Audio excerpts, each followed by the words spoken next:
Po, si që dini edhe si pas dënave kadastrale, ajo është pjesë e teritorit të Republikës së Kosovës, sa i përket hetimit që po e bëjnë institucionet tona në bashkëpunim me institucionet e sigurisë të shteteve aleate.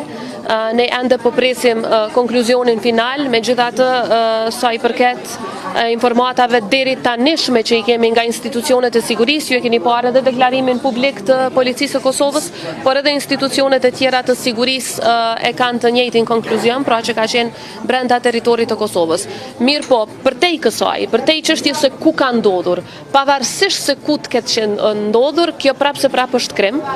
është provokim i rënd dhe është tentim vrasje e institucioneve shtetërore të Serbisë ndaj një qytetari të Republikës Kosovës. Pra edhe sikur kjo të kishte ndodhur diku brenda teritorit të Serbisë, gjë që nuk është e vërtetë, por edhe sikur të kishte ndodhur, përsëri është provokim i rënd në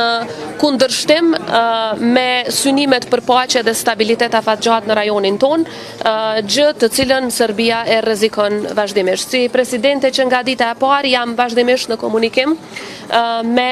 përfaqësuesit e shteteve të Kuintit, por edhe përfaqësues të tjerë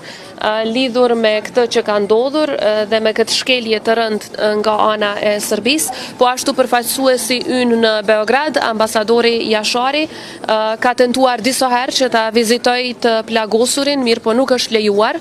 nga ana e spitalit. Informatat që i kemi është që ajo është në gjendje shumë të rëndë shëndetësore. Përveç kësaj, institucionet tona janë në komunikim edhe me familjen e të plagosurit, qytetarit ton,